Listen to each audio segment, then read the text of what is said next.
L'Achigan, le printemps. Au Québec, on n'a pas vraiment de saison de pêche printanière à l'Achigan, mais on n'a pas trop de route à faire, puis on peut aller explorer des beaux plans d'eau où on a le droit de pêcher cette espèce-là. Puis aujourd'hui, je voulais prendre un peu de temps. On va passer à travers quelques techniques. Je m'en vais à la pêche en fin de semaine. On est la deuxième fin de semaine d'avril. J'ai juste passé 4 techniques que je vais avoir sur le deck de mon bateau en fin de semaine. On va prendre ce relax, on va prendre le temps d'aller en détail puis de parler un peu de tout. Puis ça va être un peu ça. Ça va être le premier vidéo qu'on fait dans ce genre-là. Puis, tu sais, ouvrez-vous une bière, un petit café, on va jaser de pêche, puis gênez-vous pas pour commenter puis poser des questions à la fin de vidéo. Donc, capsule de technique d'automne, il y a beaucoup de contenu dans ces capsules-là qui vont s'appliquer au printemps parce qu'on retrouve un peu les mêmes températures d'eau, les mêmes comportements, sauf que le printemps, le poisson, au lieu d'être de moins en moins actif, il va être de plus en plus actif. Donc, on va commencer par la première canne que j'ai souvent à main quand j'explore des nouveaux secteurs le printemps. Ça va être une canne avec un jerkbait au bout, là. Ici, j'ai un Nichiné, la profondeur moyenne, là. Ça a été le leurre qui a pris le plus de poissons lors de mon premier séjour en pêche printanière.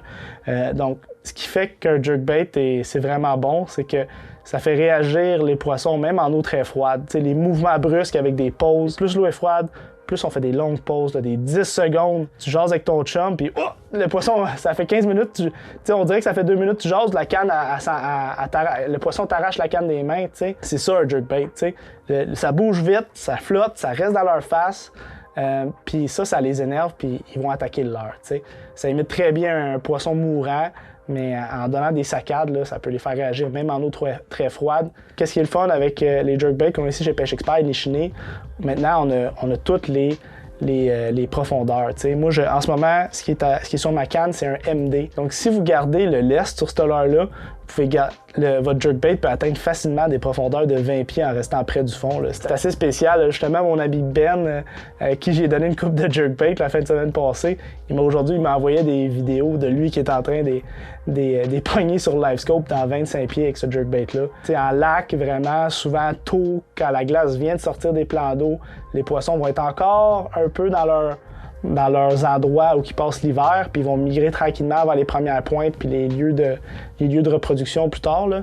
Mais un jerkbait, c'est un super bel outil. Vous pouvez couvrir beaucoup d'eau, faire réagir les poissons. C'est aussi un super bel outil pour pêcher avec LiveScope, hein, ou LiveScope ou Mega Live ou Active Target, n'importe quoi. La technologie où on voit en temps réel ce qui se passe. Fait que c'est vraiment un des meilleurs outils si vous avez ce genre de sonore-là d'équiper sur votre bateau. Mais le Nichiné aussi, le fait qu'on peut couper le plomb. Ici, vous voyez, j'en ai enlevé un peu. Là.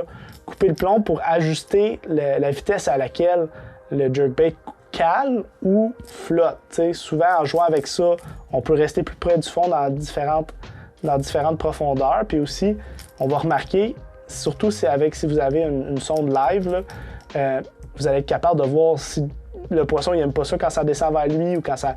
Souvent, moi, j'ai eu des scénarios où que les poissons aimaient vraiment ça, que le jerkbait, à la pause, s'éloigne de lui, tu sais. Fait qu'il faisait une pause, il le regardait. Là, aussitôt que le jerkbait commençait à monter, il suivait puis il venait le prendre. Fait que, tu sais, c'est vraiment cool. On a aussi les pros Nichiné, ils se vendent à part. Fait que vous n'êtes pas obligé d'avoir un jerkbait Nichiné pour vraiment ajuster le niveau de flottaison de votre jerkbait. T'sais, on vend les poids à part, vous pouvez les mettre sur vos jerkbaits que vous avez déjà. Fait qu'essayez de jouer avec ça un peu. On a plusieurs couleurs, aussi on a un petit format, là, le 95. Là. Souvent, quand l'eau est très froide, là, ils vont avoir tendance à aimer des petits formats. Moi, je pêche toujours le gros juste parce que ça se voit vraiment mieux sur le sonore quand vous pêchez en avant. Là, mais si vous voyez qu'il y a des poissons et qu'ils ne réagissent pas, ils sont curieux, mais ils ne veulent pas prendre le gros. Descendre un petit jerkbait, c'est un très bon truc. Il y a 2 équipes de cannes à jerkbait. Il y a des gens qui aiment ça, des cannes assez rapides en action. Ça va être plus facile de faire des mouvements vifs au leurre, moins d'efforts. Mais une fois que le poisson l'a pris, la canne est plus raide. T'sais, fait que c'est des trépieds. Je sais bien que des fois, il y en a 2-3. Mais une canne plus raide, moi, dans ces scénarios-là, ça m'appelle moins. Puis moi, j'aime mieux une canne plus souple, une médium, une canne médium là, en graphite avec une action régulière ou lente. Même une canne en verre, là, une canne en fibre de verre là, qu'on utilise pour des des pêches au crankbait, là, ça peut être une super bonne option pour pêcher un jerkbait.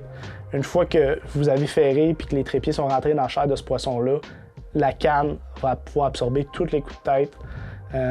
Fil, fluorocarbone, 8 à 12 livres. T'sais, je vous laisse, c'est à vous de juger. Là. Vous pouvez essayer plusieurs choses. Là. Plus que votre diamètre est petit, plus que vous allez avoir une meilleure distance de lancer, moins vous avez de résistance à l'abrasion. C'est à vous de juger l'environnement dans lequel vous pêchez et d'adapter votre fil. Moi, je suis un peu bûcheron, fait que je pêche du 12 livres, that's it. Puis, mais quand vous pêchez des jerkbaits plus petits, un 8 livres, d'après moi, là, ça peut vraiment améliorer votre distance de lancer puis l'action de votre leurre. Fait que ça, c'était un leurre. Hein? Il nous en reste 3 autres. On va passer à la prochaine étape. Une autre technique qui marche super bien quand l'eau est froide, ben, c'est de gratter le fond. Hein? Présenter quelque chose qui bouge lentement sur le fond en eau froide. Là, ces poissons-là, les écrevisses ils ont tendance à être plus lentes. Ça fait des proies faciles pour les achicans. Fait que c'est un peu ça qu'on essaie d'imiter, un écrevisse ou un goby. Hein, dans les plans d'eau que cette espèce-là est présente. Fait que moi, quand il s'agit de gratter le fond, j'aime vraiment ça pêcher un jig qui a une jupe. T'sais. Fait que ici, j'ai le Nishine Finesse Jig. Écoute, c'est un super profil. Là. La jupe est pas très dense, là, fait que ça rajoute pas trop de volume. Vous pouvez même vous pouvez mettre le trailer que vous voulez là-dessus. Un trailer de Ned Rig, une petite écrevisse. Voilà. Essayez de garder ça compact. C'est ça qui est le fun avec ces têtes-là, c'est qu'on a des poids de 3,8, une demi, mais l'hameçon est petit. Fait qu'on peut avoir un petit compact, ça passe très bien à travers les rochers. Et des fois, ils veulent pas monter pour un jerkbait, mais au moins ils se montrent. Vous pouvez repasser dans la même zone avec un jig et gratter le fond. Là. Puis je vais aussi vous montrer un football jig aussi. Ça passe très bien à travers les roches. C'est un plus gros profil. Là, avec un anti-herbe dessus. Là. Le printemps, c'est drôle, souvent, là, ils ont faim, ils veulent pas dépenser beaucoup d'énergie, mais ils veulent des gros repas. Un gros football jig, surtout à la chienne à grande bouche. Hein. Puis si vous trouvez des structures de roches là, qui sont en route vers les zones de frais, là, une petite pointe de roche, moi j'en ai plusieurs qui me viennent en tête, j'y connais, ou une pile de roche, n'importe quoi, passer un jig là-dessus, là, le gratter tranquillement, là, c'est très dur pour un achigan qui est posté sur cette structure-là de le refuser là.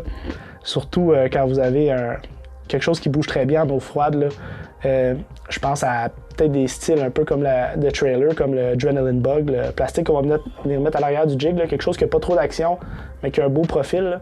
Quelque chose comme un Adrenaline Bug qui bouge pas trop en eau froide, là, ça imite les écrevisses quand l'eau est à 2 degrés, ça bouge pas beaucoup. Là, ou quelque chose qui a de l'odeur, comme les Big Bites Ramtail qu'on a parlé dans la vidéo de Big Bites plus tôt cette année.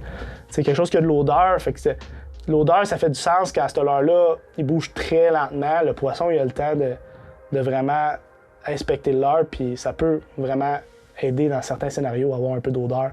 Fait que Big Bites Ramtail, c'est un jig, surtout de cette grosseur-là, un football 3,8, une demi, là, ça 3/4 même, ça fait un super beau jig qui a un beau volume et qui reste compact.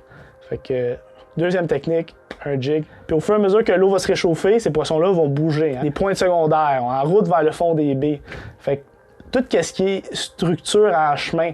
Donc souvent, un arbre dans l'eau, là, je vous le dis, le printemps, quand le soleil il tape sur cet arbre-là, là, l'eau, les branches viennent chaudes, les poissons ils vont se coller là-dessus. Il n'y a pas de végétation, il n'y a pas grand place où se cacher. Là. Les arbres, là, c'est vraiment un endroit qu'il faut inspecter tôt dans la saison, là. Surtout si vous êtes à la pêche à chican, grande bouche. Ça va être important d'utiliser un jig qui passe bien à travers le bois puis qui a un anti-herbe un peu plus rigide. Là. Ici, j'ai le War Eagle. Là. C'est un petit jig là, qui est custom, là, qui faisait. Là, il n'est plus en production. Les derniers qu'on a ici, ça va être les derniers. Ceux-là qu'on a en stock en ce moment, ça va être les derniers que vous allez voir. Mais ramassez-en, c'est un super bon jig, une demi-once. Passe très bien à travers le bois, puis l'anti-herbe il est assez rigide pour ne pas se prendre dans les branches. Fait que si vous voyez des arbres dans l'eau le printemps, c'est pas long. Là. Vous faites 5-10 lancers, vous faites le tour de l'arbre, vous allez savoir assez vite s'il y a des poissons en dessous. Puis au fur et à mesure que l'eau va se réchauffer, là, puis les poissons vont vraiment rentrer dans le fond des baies, ça va être dur de battre un swim jig. Donc la particularité d'un swim jig, c'est vraiment que la tâche est à l'avant, puis la tête est plus mince. On va le lancer loin dans 3 pouces d'eau. Vous pouvez le lancer directement sur le gazon. puis le ramener en sortant. Moi, j'ai vu des poissons manger ce genre de leurre-là sur la berge quasiment. Là. Quand il commence à faire beau, puis que l'eau se réchauffe, le soleil plombe, ces poissons-là, c'est surprenant à quelle vitesse ils peuvent vraiment se coller vraiment dans très peu d'eau pour se réchauffer. Moi, j'ai vu ça arriver là, dans de l'eau en bas de 50 degrés. Les poissons sont collés sur le bord. Là. Ils se font griller. L'eau est chaude. Ils sont vraiment sur le bord. Fait qu'il faut pas avoir peur d'aller pêcher très peu profond. Puis un swim jig, c'est un excellent choix pour passer à travers de la végétation qui est encore là sur le bord ou des petites branches. Là. Un swim jig. Là, les crankbaits, c'est probablement une des catégories de leurre qui a le plus de choix. Okay? Toutes les profondeurs, toutes les grosseurs, toutes les couleurs. Là, on est le printemps, on va essayer de garder ça un peu simple. Là. Ça vous prendrait quelque chose qui peut plonger jusqu'à 12 à 15 pieds. T'sais, souvent, quelque chose qui déflecte très bien dans la roche. Là. Moi, deux des modèles qui me viennent en tête tout de suite. On a le Norman Deep Little N. Donc, un profil compact, là, mais je vous dis, ça descend rapidement. Puis un crankbait qui a encore un profil plus compact, c'est le Rock Crawler 55. Donc ça, là, c'est un peu un crankbait qui a fait la renommée du pro. Un Rock Crawler, si vous n'avez pas ça. Je vous juge pas, là, mais c'est un peu comme un must. Là. C'est un des crankbaits il y a certaines régions aux États-Unis que les gens ils font que pêcher avec ça quasiment. Toutes les Ozarks, mais ça marche très bien ici. Puis le printemps, ben moi, je privilégie beaucoup des teintes avec du rouge, des oranges. Fait que comme vous voyez ici, là, rouge flake, là, c'est assez dans ta face. Là. Aussitôt qu'il y a un peu de soleil, là, ça va vraiment aller chercher ces poissons-là. Puis même ici, une couleur que j'utilise en eau très claire, vous allez remarquer, c'est très naturel, mais du orange sur le ventre. Fait que ce crankbait-là, quand il nage dans le fond, puis il cogne contre les roches, l'achigan, il va voir ce orange-là. Puis le printemps, il y a quelque chose de spécial. Vous allez voir là, les prochains leurres, on va parler beaucoup de rouge. Là. Aussitôt que l'eau a une petite teinte brune, là, le rouge, là, c'est magique. Ça peut vraiment faire la différence. Moi, j'ai eu des journées où un peu de rouge sur mes leurres, là, ça augmentait mon taux de capture comparé au gars à côté de moi. Avec ces crankbaits-là, on va vouloir vraiment trouver des zones où il y a un peu de roche. Le printemps, il n'y a plus trop de végétation, beaucoup de roches. Ils vont aller se nourrir d'écrevisses dans ces habitats-là. Puis un crankbait, ça passe super bien à travers ça. Vous faites taper des roches. Puis, même si c'est un crankbait qui va jusqu'à 12-15 pieds, vous pouvez facilement le pêcher dans moins creux que ça. L'important, c'est de toucher le fond. J'ai eu des super belles pêches, moi, que je pêchais des Deep Little N qui vont jusqu'à 14-15 pieds. Je le pêchais dans 6 à 8 pieds d'eau. Aussitôt que je faisais contact avec le fond, je ralentissais ma cadence. Je faisais sentir chaque roche, chaque impact. Puis quand c'était un poisson, tu le savais parce que tout barrait. Fait que c'est vraiment des leurres qu'il faut avoir un contact avec le fond. La déflexion à ce temps-ci de l'année, quand l'eau est froide, c'est ça qui fait réagir le poisson. Lui, il est embusqué, il voit un mouvement erratique, paf, il saute dessus. Fait que vraiment un crankbait on va appeler de profondeur moyenne. Ça va être important à avoir dans votre coffre à pêche, surtout en début de saison, puis plus pour pouvoir suivre les poissons jusqu'à temps qu'ils tombent dans l'eau peu profonde. Quand ils vont être rendus en eau peu profonde, on va avoir des crankbaits qui vont plonger moins creux. Donc j'ai deux modèles qui me viennent en tête tout de suite. J'ai le Little John 50 et le Norman Speed N. Okay? Deux crankbaits qui ont un format compact qui vont plonger jusqu'à à peu près 5 pieds. Okay? Mais vous pouvez le pêcher dans moins creux que ça en ralentissant votre cadence et en gardant la pointe de votre canne haute. Donc, ces deux modèles-là performent très bien en eau froide parce qu'ils ont une vibration serrée. Okay? L'été, on veut souvent des leurres qui produisent beaucoup de vibrations rapidement, mais les autres ont une vibration serrée, moins de son, vraiment des bons crankbaits. C'est une des techniques, aussitôt que ces poissons-là commencent à monter, là, ça les fait très bien réagir en eau froide. Pas besoin de ramener ça rapidement, essayez de vous ralentir votre cadence, peut-être un petit coup de canne de temps en temps pour faire une accélération. Il faut garder en tête que le printemps, quand l'eau est pas chaude, il faut un peu matcher l'énergie de ces poissons-là. Eux autres aussi, ils ont froid, ils veulent pas trop dépenser d'énergie pour se nourrir. On match ça. Un crankbait, c'est un super bon outil. Moi, je pêche beaucoup un crankbait, mais le printemps, c'est vraiment là que ça se passe. Là. On peut pêcher un crankbait partout, la végétation n'est pas poussée, là. Fait que c'est super facile. Aussitôt que le poisson le touche, il va avoir un trépied, puis des crankbaits compacts, et souvent, ils vont le prendre dans la bouche au lieu de l'extérieur. Fait que ça va être vraiment plus facile. Ramener ces poissons-là au bateau. T'sais. Un autre petit dernier, un petit crankbait spécial là, que je me suis fait je me suis fait donner des volets là, quand j'ai fait des voyages de pêche printanière. Puis ça, c'est le Bandit 200 et 300. Là. Vous allez voir, c'est un tout petit crankbait. Là, ça se lance un peu, pas très bien, là, mais c'est pas le genre de crankbait qu'on va vouloir faire des longs lancers puis couvrir des grandes zones, mais c'est un tout petit crankbait qui passe très bien à travers les branches. Il flotte extrêmement beaucoup. T'sais, donc, si vous prenez une branche, vous faites une pause, ce crankbait-là va vraiment flotter puis se dégager de cette structure-là. C'est un bon petit crankbait, pas cher. Vous n'avez même pas à changer les hameçons dessus. Les hameçons ils sont super bons. Si vous avez des zones de berge, là, qu'il y a de la roche puis du bois mélangé, puis vous restez pris un peu, là, ce petit crankbait-là, il passe partout, puis ça pogne des gros poissons. Moi, j'ai vu mon chum Ben en sortir beaucoup, puis moi, je l'avais pas ce modèle-là. J'essayais plein d'autres affaires, ça marchait pas. Beau, bon, pas cher, ça pogne des gros, c'est pas mal ça, un Bandit. Ça va être important d'avoir le bon équipement en conséquence. Moi, je conseille fortement des cannes en fibre de verre quand vous pêchez un crankbait. Sur les crankbaits qui plongent un peu plus profond, comme des medium divers comme le Spro puis le Deep Little N, une medium heavy avec du 12 livres test, là, moi, c'est ce que je préfère. Vous pouvez descendre à du 10 ou monter à du 14, dépendamment du niveau de résistance à l'abrasion que vous voulez. C'est sûr que si vous mettez du 10, ce crankbait-là va plonger plus profond. Si vous mettez du 14, il va plonger moins profond. Il y a plus de résistance dans l'eau. Fait que pensez à ça. Est-ce que vous avez vraiment besoin de la profondeur maximale de ce leurre-là? Parce que si vous n'en avez pas besoin, vous pouvez bumper puis pêcher ça sur du plus gros fluorocarbone. Encore une fois, full fluorocarbone sur mon setup à crankbait. Puis vraiment, une canne en fibre de verre, vous allez avoir une action parabolique. Là. Fait qu'on parle vraiment d'une canne qui va plier loin jusqu'au moulinet. Puis ça va vous permettre de vraiment garder ces poissons-là piqués. Parce que quand il y a les trépieds qui bougent, tout bouge, la canne, plus qu'elle plie, plus qu'elle absorbe les coups de tête. Tandis que c'est l'inverse, quand on pêche un jig pour un gros hameçon simple, bien là, j'ai pas besoin d'avoir une canne qui absorbe les coups de tête. Cet hameçon-là, il prend beaucoup de viande dans la bouche du poisson. Fait que j'ai une belle prise puis je peux mettre beaucoup de pression. Tandis qu'un crankbait, ça prend une canne qui absorbe bien les coups de tête. Fait que pour les médiums, pour les crankbaits qui plongent plus profond, une médium heavy.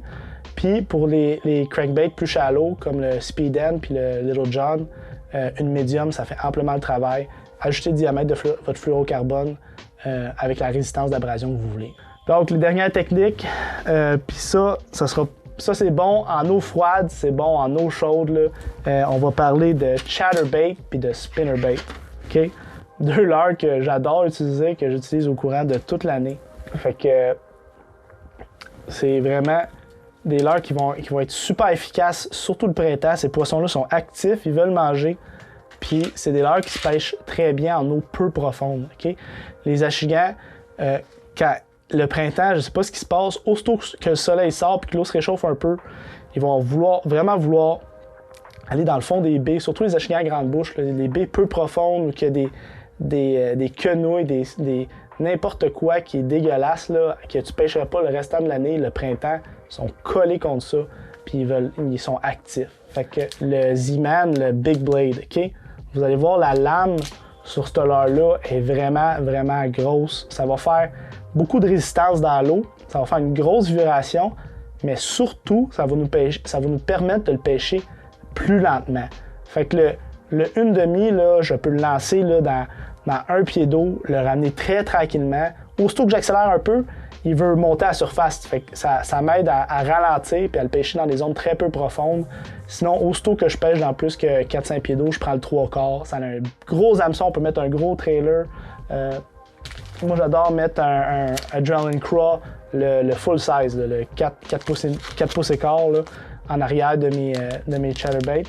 Puis, on va privilégier aussitôt que notre eau est teintée, là, on va privilégier des couleurs rouges, des couleurs pétantes. Là. Il y a une de mes couleurs préférées, c'est elle est blanche et chartreuse avec la lame orange. Tu sais, ça fait vraiment coleslaw, comme ils appellent, salade de choux. Des couleurs pétantes qui paraissent bien dans l'eau sale. Ces poissons-là, ils ont passé l'hiver en dessous de la glace. Là, aussitôt que ils sont prêts à manger, aussitôt que tu leur passes une couleur agressive d'en face, ils vont réagir puis ils vont le prendre. Fait que le Big Blade, sinon, on a aussi le modèle le modèle Elite qui fonctionne très bien. Moi, j'adore le Elite parce qu'il est très abordable, l'hameçon est bon, puis la jupe est attachée avec du fil de fer. Donc, c'est vraiment c'est du fil de cuivre, en fait. Mais c'est vraiment un chatterbait qui va durer. Fait que, puis il est plus abordable, la vibration est bonne. C'est vraiment moi, en tant que consommateur, c'est ça que j'achetais le plus, puis je vais continuer de pêcher avec ça. J'ai pris beaucoup de gros poissons avec ça. Moi, je trouve que c'est le meilleur rapport qualité-prix dans les formats standards chez Z-Man, le Chatterbait Elite. Mais le Big Blade, si vous ne l'avez pas essayé ce printemps, mettez ça au bout de votre ligne un peu. Puis pour les chatterbaits de grosseur régulier, c'est pas un secret, là, on en a parlé un peu, mais le Kamikaze Swim On, là, en plus, ils font des couleurs rouges pétantes pour le printemps. Là. Vaut vraiment la peine d'essayer ça. Puis le dernier leurre qui fit un peu dans la même catégorie, on va pêcher ça aux mêmes endroits qu'on pêcherait le chatterbait. C'est un spinnerbait, mais on va pêcher des grosses lames dessus. Là. Des grosses lames Colorado, là, ça va faire beaucoup de vibrations. Dans le même genre que le Big Blade, ça va nous permettre de ralentir notre présentation. Quand l'eau est très froide, une grosse lame Colorado, ça va être excellent. Beaucoup de vibrations, très lent. J'ai pris des poissons dans de l'eau à genre 42, 43 degrés avec ce spinnerbait-là. Moi, je privilégie beaucoup le spinnerbait quand je pêche autour de structures ou de bords de végétation qui est plus dur, comme des quenouilles, des branches, des racines de nénuphars. C'est des super bonnes végétations que la chignée va aller se coller dessus en début de saison.